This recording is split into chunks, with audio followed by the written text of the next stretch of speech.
Start. Photosynthesis. तो अब हम देखते हैं कि what is the means of photosynthesis. तो फोटो का मतलब क्या होता है बेटा? लाइट। इसका मतलब क्या होता है? लाइट। और सिंथेसिस का मतलब क्या होता है? फॉर्मेशन। मीन्स लाइट की प्रेजेंस में फॉर्मेशन। तो फॉर्मेशन किसका? फूड का। लाइट की प्रेजेंस में किसका फॉर्मेशन?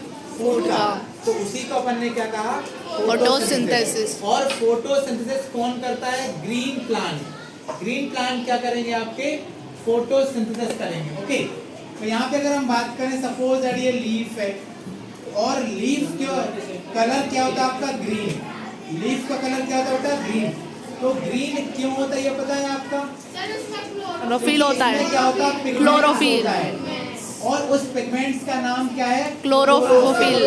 मतलब जो लीफ है वो ग्रीन कलर क्यों होती है? क्योंकि उसमें पिगमेंट्स होता है और उस पिगमेंट्स का नाम क्या होता है? क्लोरोफिल। अगर हम यही क्वेश्चन आपसे पूछूं कि हमारी बॉडी में क्या है? ब्लड। और ब्लड का कलर क्या है? रेड। तो रेड क्यों होता है? क्योंकि उसमें कौन सा पिगमेंट? हीमोग्लोबिन। हीमोग्लोबिन। और हीमोग्लोबिन की वजह से हमारा ब्लड क्या होता है? रेड होता है। तो हुआ क्या? ये लीफ थी और यहाँ पर है सन। तो सन से कौन सी लाइट आएगी आपकी? सनलाइट। ठीक है ना? तो यहाँ पर देखो ये CO2 और साथ में ये वाटर। अब हमने इन दोनों का यूज किया तो क्या बन गया आपका? ग्लूकोज। क्या बन गया? ग्लूकोज। और साथ में क्या बन गया? ऑक्सीजन। और साथ में क्या बन गया? एनर्जी। तो इसी प्रोसेस को अपन ने क्या कहा? फोटोसिंथेसिस। इसको लगाओ। तो इसी को क्या कहा? फोटोसिंथेसिस। अब देखो यहाँ पे अगर हम बात करें CO2 की, तो CO2 अपन ने कहाँ से लिया? एटमॉस्फेयर से।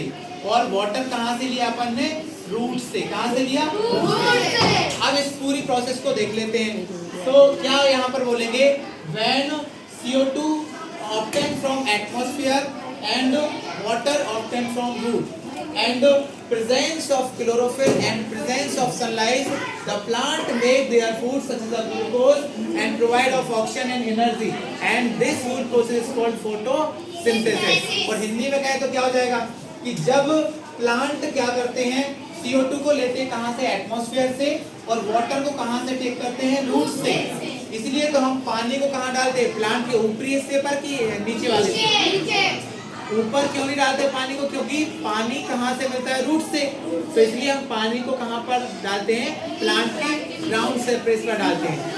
तो यहाँ पर देखो, तो ये लीफ और सनलाइट, अब इन दोनों की प्रेजेंस में प्लांट अपना भोजन बना लेगा और उसके भोजन का नाम क्या है? ग्लूकोज। क्या नाम है इसका? ग्लूकोज। और इसके बाद साथ में O2।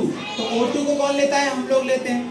मतलब जब प्लांट ने अपना भोजन बनाया साथ में ऑक्सीजन और एनर्जी, तो ऑक्सीजन को कौन इनटेक करता है? हम लोग। और ऑक्सीजन को हम लोग इनटेक करते हैं तो इसी प्रोसेस को हम क्या बोलते हैं? इनहेलेशन। क्या बोलते हैं इसको? Inhalation.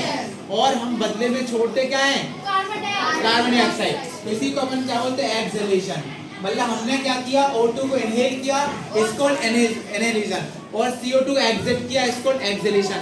And inhalation and exhalation, this process is also called breathing and breathing also known as respiration. तो मतलब ये कितनी अच्छी प्रोसेस है कि हम CO2 को क्या करते हैं भाई? छोड़ते हैं, रिलीज करते हैं, और हम बदले में O2 को लेते हैं। तो इस CO2 को जब हमने छोड़ा तो इसको कौन ले रहा? प्लांट। इसको कौन ले रहा भाई? प्लांट ले रहा। और बदले में आपका जो प्लांट है ये अपन को क्या दे रहा? O2 दे रहा। तो इसलिए कहते हैं कि हमको प्लांटेशन करना चाहिए। तो जब भी आपका बर्थडे आए तो हमको क्या करना है? प्लांटेशन। क्योंकि प्लांटेशन नहीं करेंगे तो इससे प्लांट जब नहीं होंगे तो O2 की क्या हो जाएगी भाई? कमी। अभी कोरोना आया था तो O2 की कमी हुई थी कि नहीं? तो यहाँ पर O2 की क्या हो जाएगी? कमी। और अगर मैं आपसे एक क्वेश्चन पूछूं कि 20% ऑक्सीजन कहाँ से मिलता है तो क्या बताओगे? Amazon forest. मतलब जो रेन फॉरेस्ट है ना, तो वहाँ से 20% ऑक्सीजन मिलता है। इसलिए बोलते हैं उसको lungs of the earth, Amazon rain forest को, क्योंकि 20% ऑक्सीजन डायरेक्टली यहीं से मिलती है ना? तो ये हो जाएगी आपकी फोटोसिंथेसिस। तो आई थिंक समझ गए ना सभी लोग? ओके।